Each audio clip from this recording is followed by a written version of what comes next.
Desligue o ruído e conecte-se aos factos. Temos 10 estadias num dos hotéis de luxo Alma Lusa na Comporta. 2 adultos, 2 noites. Assine hoje o Observador com até 58% de desconto e habilite-se a ganhar. Tudo em observador.pt.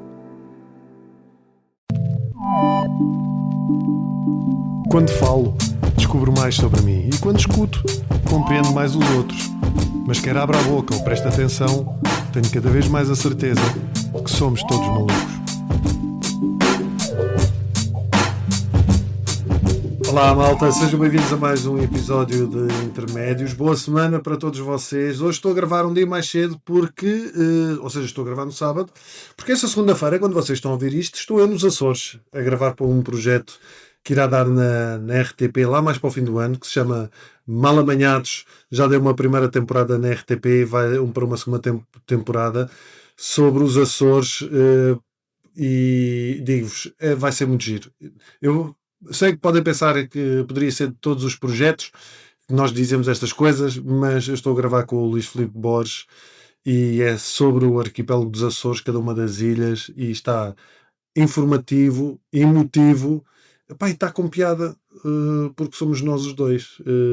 Não é no sentido que somos espetaculares, mas conhecemos muito bem e somos amigos e facilita todo o processo. Aliás, já houve um episódio de Intermédios dedicado exatamente a uma crise que eu tive na gravação na Ilha Terceira e na Graciosa, se não me engano. Ora bem, o episódio de hoje de Intermédios, eu posso dizer que também será um bocadinho de autopromoção. Será autopromoção isto? Não sei. Porque basicamente eu vou falar do meu medo de morrer. E porque é que eu decidi fazer um espetáculo que se chama Volto Já. Aliás, que esta semana vai estar na Figueira da Foz. A malta da Figueira da Foz, Coimbra, Marinha Grande, Cantanhede, Montemor, tudo o que está ali à volta. Se tiverem a oportunidade, vão à Figueira da Foz, porque apesar de surgirem sempre novas datas, eu não sei quando é que vou ir perto novamente. E perguntaram-me porque é que eu decidi fazer um espetáculo sobre a morte. Eu decidi fazer um espetáculo sobre a morte porque tem sido um medo que me acompanha desde que eu nasci. Que poderá estar relacionado, acho que está relacionado com vários aspectos. Não é uma construção da ansiedade, por assim dizer, ou seja, não foi algo que a minha ansiedade resolveu pegar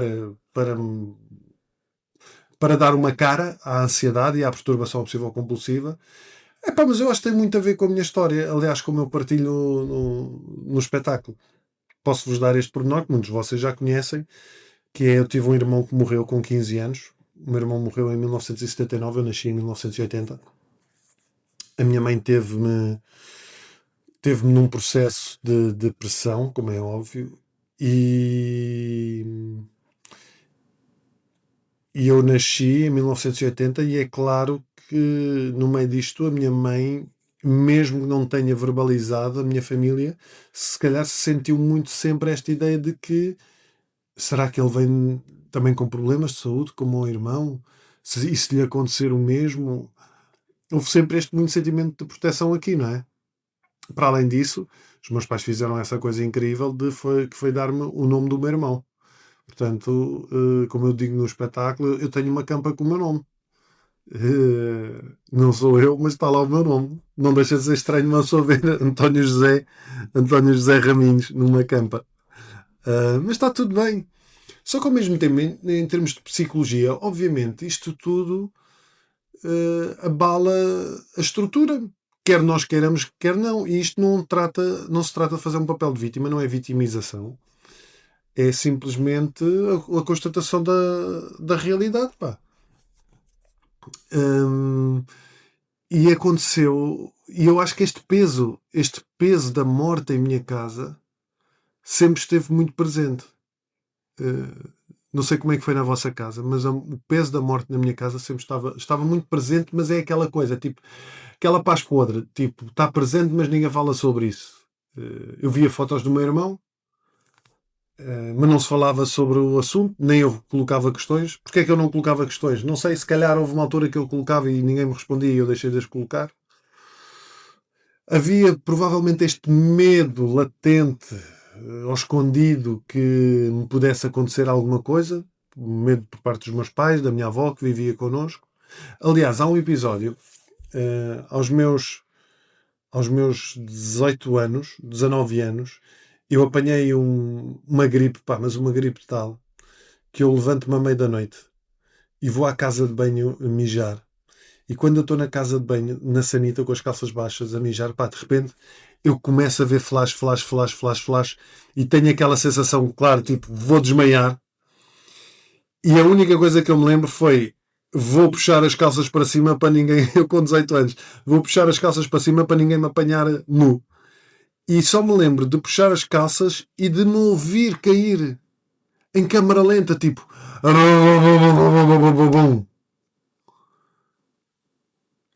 E a seguir acordo e tenho já a minha irmã de volta de mim e a minha mãe não estava lá, ou estava assim meio atrás da porta, porque eu caí para trás da porta da casa de banho. E a minha irmã, muito cuidadosa: Tosé, Tosé, deixa estar sossegado. E eu com uma sensação, eu parecia que tinha dormido um sono profundo. Parecia que tinha dormido horas. Hum, e isso foi resultado da gripe. Foi uma quebra de tensão, provavelmente resultado da gripe. E eu sei que nos dias a seguir, a minha mãe, todas as noites, acordava-me para me dar um prato de Nestum. Eu engordei nessa semana. Não sei quantos quilos é que eu engordei, porque a minha mãe todas as noites acordava-me para me dar um prato de Nestum, porque na cabeça dela aquilo teria sido fraqueza. Ou qualquer coisa do género, não é? Que eu não mandava alimentar bem. E só uns anos mais tarde, vejam como é que não se fala das coisas, só uns anos mais tarde é que a minha irmã me contou que nessa noite, quando eu desmaiei, a minha mãe praticamente desmaiou também, quase, por me ver desmaiar. Agora vocês vejam o terror, o medo que isto deve ter causado à minha pobre mãe, não é? Este stress, este medo de que tivesse acontecido alguma coisa ao filho. Hum, ela não desmaiou, mas sentiu-se mal. Sentiu-se muito mal. E tinha sido um desmaio. Normal. É claro que para qualquer mãe isto seria complicado, mas eu imagino o que é que a minha mãe terá sentido. Então este medo da morte tem estado sempre presente na minha vida. E eu gostava que vocês que estão a ouvir isto e que têm os vossos medos, ou que têm também este medo da morte, tentassem olhar um bocadinho para a vossa história. Hoje é tipo aula, tipo reflexão. Para baixo de casa, olhem para a vossa história, para os vossos medos e tentem perceber se há algum enquadramento na vossa vida. Porque se calhar até há.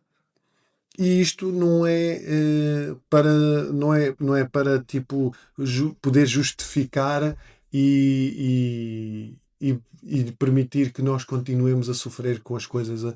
Não é integrar e perceber: ok, meu, faz sentido eu ter estes medos, faz sentido eu passar por estes receios. Mas agora que eu tenho consciência também sobre isso, pá, embora lá deixar isto no sítio onde está e seguir caminho.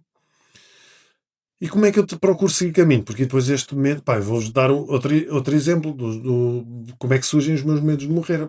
Houve agora esta semana que passou aqui para a malta que está no sul, se calhar esta é mais presente, houve a cena das poeiras do norte da África, que nem foram assim, pá, cagaram os carros todos por causa da chuva, mas em termos de qualidade do ar, baixou, mas não ficou perigoso.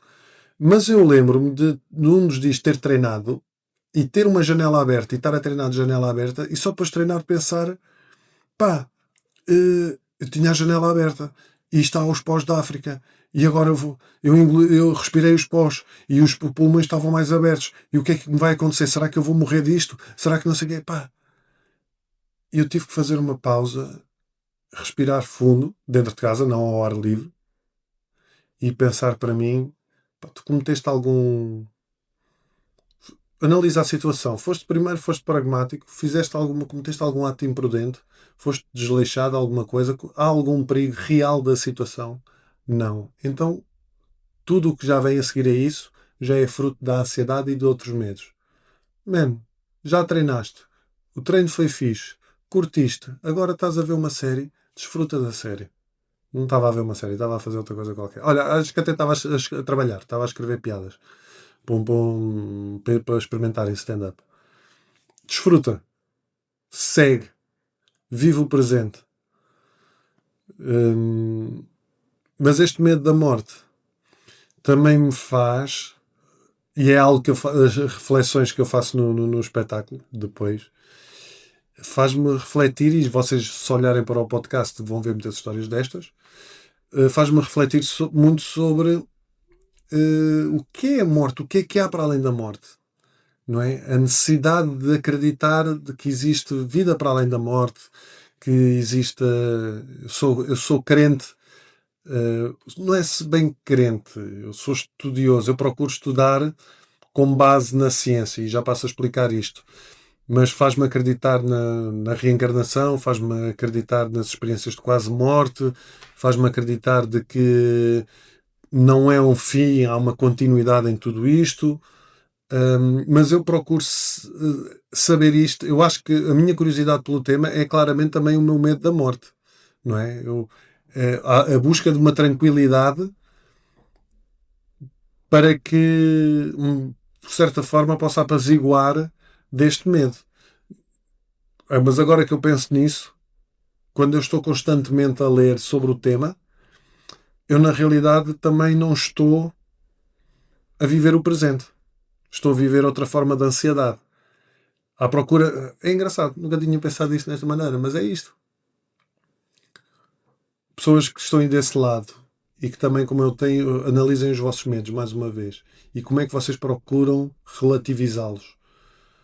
Se o meu medo de morrer e eu estou a procurar relativizá-lo ou controlá-lo ou apaziguá-lo na busca incessante do que há para além da morte, na realidade eu estou a viver outra forma de ansiedade.